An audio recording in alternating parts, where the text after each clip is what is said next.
Yo, what's good, my fellow deadheads? Your overlord has returned. Today we do have another JJK Phantom Parade video, but today we're going to be talking about the JP version because they just released a lot of new information about the next part of the Shibuya Arc incident. And I gotta say, the story chapters for the Shibuya Arc incident look really cool. They look like they pack a lot into them. So we're going to watch this and break it down a little bit, but you can see we have a bunch of tabs here. So we're going to go over a bunch of different things. But before we even get into anything, if you guys do enjoy these videos, you can go down below, you can smack the like button, you can hit subscribe, hit the notification bell, and you can also comment down below. Let me know what you think about these videos, but let me get comfortable before we get into all this information, and it'll also give you a hint into a new character. Yes, a new character that is coming. Alright guys, so we are here at the trailer, and I'm going to go ahead and apologize to you guys. Ever since they've released the entire soundtrack of the JJK Phantom Parade game, as like its own official like soundtrack CD and everything, a lot of different videos on my channel have been getting copyright striked. So I'm just gonna play it safe, and I think I'm just gonna mute this entirely. I do apologize. If you want to see this, it's literally on the JJK Phantom Parade JP Twitter. But yeah, we're just not trying to take any chances here. We are on grind time deluxe. But let's take a look at some of the things coming in the story chapter. So this is chapter 10. So as you can see here already, Gojo getting sealed is going to be a part of this chapter. Alright, we got a lovely graphic here of whenever everything did pop off. You know, all of Kenjaku's people on this side, and then all of the Jujutsu Sorcerers on this side. Ooh, dude, look at that. We got Kusakabe here. We got Naobito, who, honestly, Naobito was a piece of shit. But, at the end of the day, that man did have a pretty cool technique, and that technique can translate very well into the game. I just love this graphic because we have so many different characters that we actually do not have a character in the game yet for. Because we already have Mei Mei, yes, but you see Ui Ui back here. We see Dagon back here. As we know in the Shibuya incident, if we watch the anime, Dagon does finally kind of awaken in this arc, and then he unlocks his domain as well. So hopefully we get Dagon added to the coin shop. Fuck this guy. I can never remember his name, but fuck this guy. But honestly, Megumi's a bozo for using Maharaga on him. And then we have Chozo here. The big question: where is Chozo going to come? Is he going to be in the Cursed Spirit shop, or is he going to be a summonable character? We don't know. These two are pretty bummy. They died in a pretty crazy, pretty funny way. I'm not gonna lie. But let's continue on.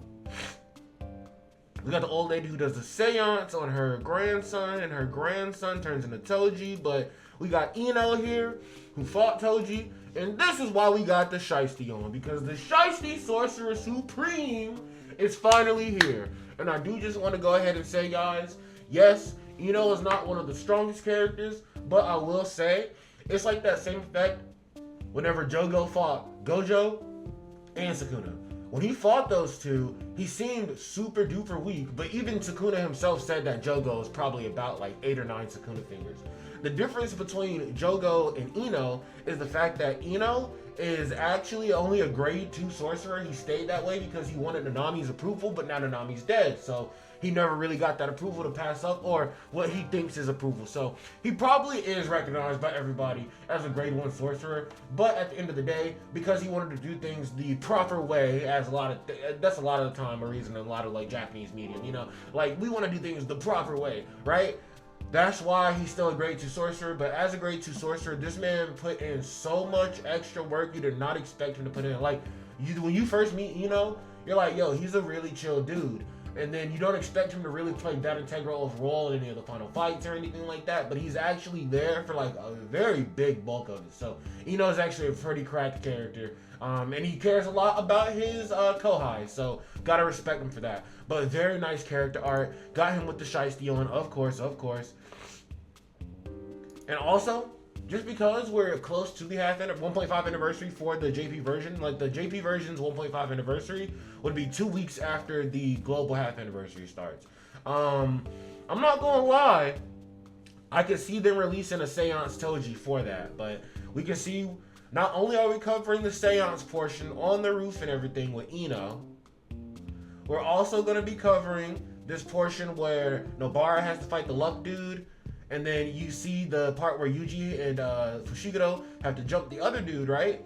But literally, all that stuff is going to lead into... So you just saw Fushiguro. It just zoomed in on Fushiguro. So, let me tell you, either they're zooming in on Fushiguro because he's gonna have a run-in with his dad, because they literally showed Toji and then Fushiguro. So I'm thinking either Toji for the half anniversary, 1.5 anniversary, or they just zoomed in on Fushiguro to let you know, like, okay, maybe we get a Maharaga, right? Because we got Sukuna from the first anniversary. We get Maharaga from the half anniversary because he boxed Sukuna. And also, I just want to point out the fact, I think it was beautiful execution that last year on Golden Week, it was Nanami as the Golden Week character.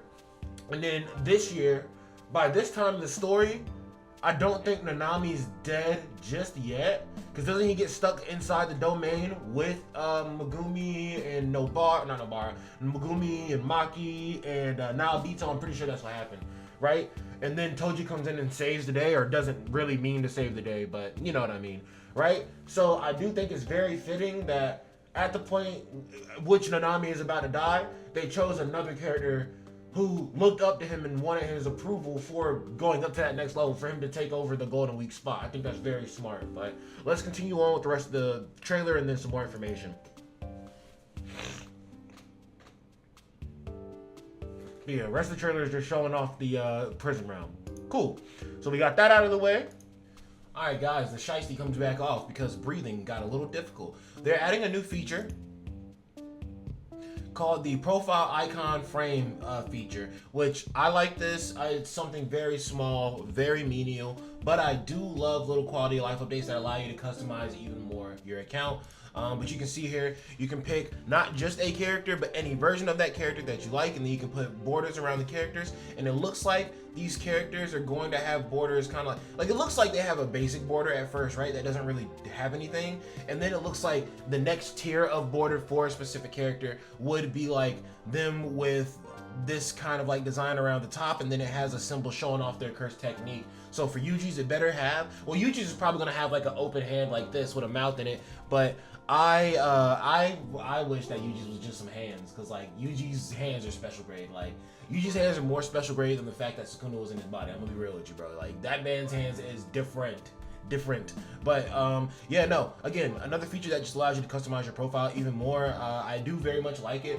I will tell y'all right now that like my profile is completely decked out with Gojo, because I do just like to set the vibes of Gojo being all over my account. So when I go into my summons, Gojo's all over my summons as well. I have all my front page stuff is literally Hollow hidden inventory Gojo, red Gojo, hollow purple Gojo, and then non-standard. My title is literally information is always supplied because of domain expansion, of course. Like my whole account is pretty much Gojo themed right now to give me as much good luck.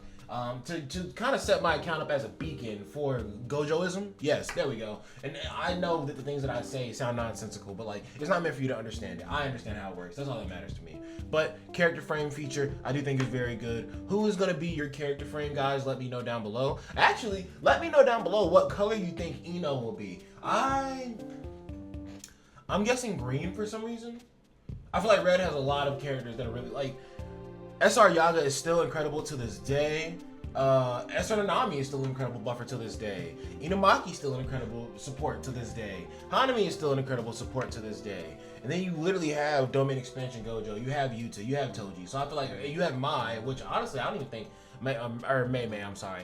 I don't think Mei was that crazy that everybody should have been summoning for her like they were. Like honestly, after I get my Domain Expansion Gojo and my Sukuna and then my Geto, I'm pretty sure that I'm gonna be chilling and just working on the characters that are in my account for the time being and waiting for the first anniversary, because the first anniversary for Global is probably just gonna be the 1.5 anniversary for JP, because they said that the versions aren't going to be caught up until after the second anniversary anyway. So that kind of gives them some leeway to slow down a little bit with the tirade that they've been going on. Yeah, so I'm going to call it a tirade because they just drop characters after character after character after character.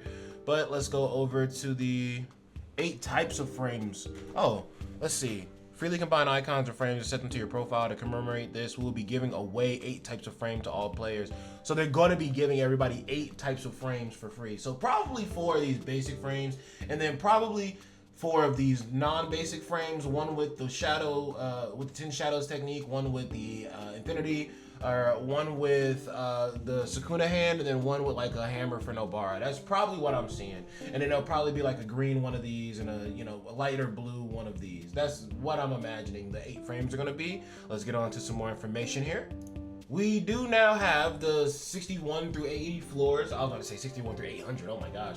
The floors 61 through 80 are finally coming to the Phantom Tower, or the Illusory Tower, Mugen Kaido. And yeah, floors 70 through 80, I believe, give you a Phantom Seal. I think that's what it is. I'm kind of curious as to what this picture is, but I will not get too distracted because I do not want to turn this into a DEADMANVINCE video. But yes, more cubes for us, of course. We all know that the experience, JP, and recollection bit rewards that we get from these floors are also very incredible. And also, the 60 through 70 floors should provide us with character universal dupe shards, I believe. I finally did get my one universal dupe shard, by the way, because I finally finished the battle pass for 5 months in a row and finally got 2 shards from every single month.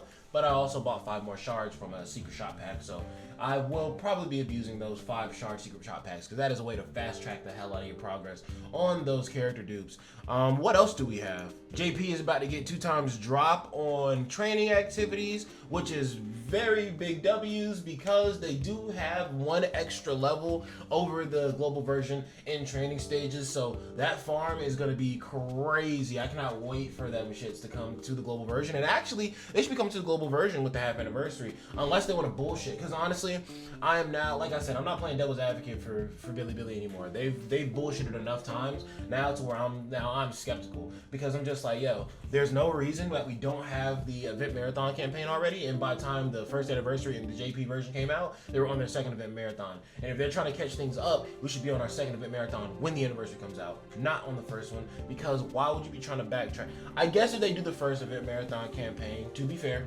during the first anniversary, they wouldn't really be backtracking.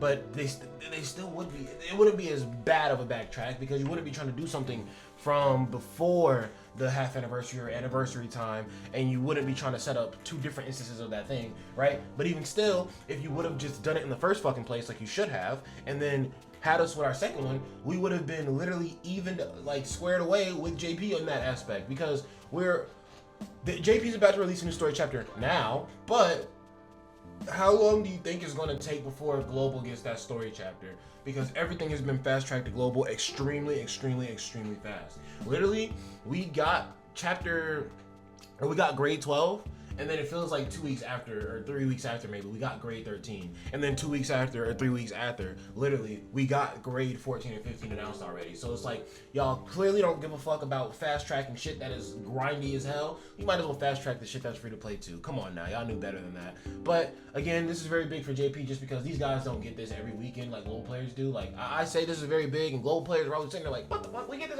we got this right now, DEADMAN. Like, yes, we do. As a global player base, but not JP. So very big W for the JP side.